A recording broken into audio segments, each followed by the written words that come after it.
Penvision TV presents. Badrul জি sir. বলো তো চিকিৎসা কেমন চলছে? ওরে বাবা স্যার, আপনার যে বুদ্ধি আর যে সলিউশন মানুষের দিতে আছেন আমার মাথায় না, আমার মাথায় কাজ করে না। এটারও কিন্তু একটা দারুণ সলিউশন আছে, আমি লিখে দিচ্ছি। দাঁড়াও স্যার, থাক থাক থাক, আমি রুগী দেখি স্যার। ডাকো, সিরিয়াল ডাকো। সিরিয়াল নাম্বার 102, তাড়াতাড়ি চলি আর। আল্লাহ আল্লাহ আল্লাহ আল্লাহ আল্লাহ এই দেখো, আরে চাচা এখানে কি রুগী দেখে আমাকে। আসসালামু আলাইকুম। ওয়ালাইকুম আসসালাম। হ্যাঁ, তা বলেন, সমস্যা বলেন। বইবার দেন আগে একটু দম লিয়া লই। আমার সমস্যা হইল, আল্লাহ হইল বিরাট বিশাল ক্ষমতা ওনার, সারা তাম দুনিয়া জগৎ উনি সৃষ্টি করছেন।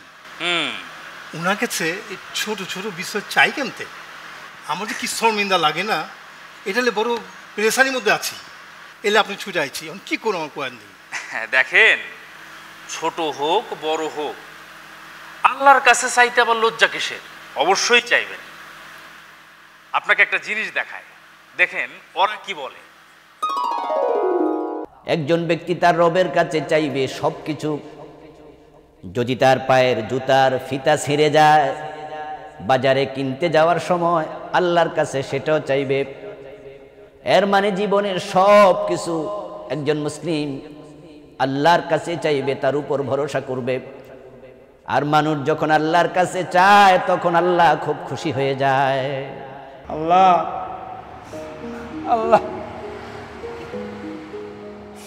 আল্লাহ, তুমি আমার জীবনের সমস্ত গুনাহগাতা মাফ করে দাও। আল্লাহ আল্লাহ, তুমি আমার বাপ মায়ের জীবনের সমস্ত গুনাহগাতা মাফ করে দাও। আল্লাহ আল্লাহ, ওই বিশেষ করে আল্লাহ ওই মহাকাশ থেকে যে রকেটটা ঘুরতে ঘুরতে পৃথিবীর দিকে আসতেছে আল্লাহ, ওইটা যেন আমার বাড়ির সামনে এসে পড়ে, সেই ব্যবস্থাটা করে দাও আল্লাহ। ভাই, আপনি কি বিজ্ঞানী নাকি? না ভাই, না, মানে চায়নার রকেট ঘুরতে ঘুরতে এসে আপনার বাসার সামনে যেন পড়ে, সেই দোয়াই করছিলেন মনে হয়। আপনি তাহলে কি করেন ভাই? আমি কি করি?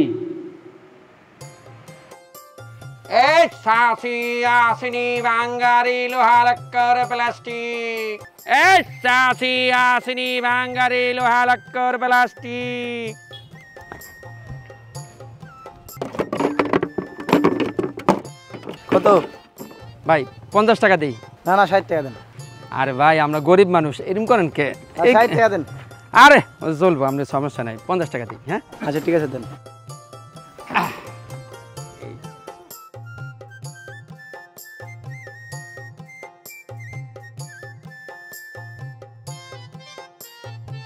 ও স্যার, আইসো? মাল লই আইছি। মাল আইছো না কে? ওস্তাদ, যে গরম পড়ছে, এই গরম মধ্যে ঘুরন যায়, এর লেগে যা পাইছি তা লই আইছি। যা পাইছো তো নিয়ে আইছো, ঠিক আছে। প্রতিদিন তো অনেকগুলো মাল নিয়ে আসো, আজকে এইগুলো মাল নিয়ে আইছো। আচ্ছা নিয়ে আইছো, ভালো করছো, মাল রাখো।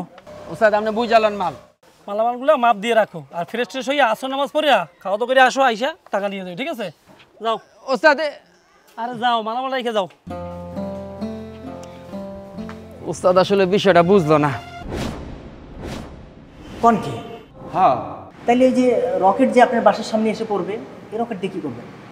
ওই যে রকেট পড়বো না, ওইখান থেকে কিছু বাঙ্গারি বেচা আমগো যে মহাজন আছে না, ওই মহাজনের থেকেও একটা বড় কারখানা দিব। আর ওই কারখানার মধ্যে ওই মহাজনটা চাকরি দিব।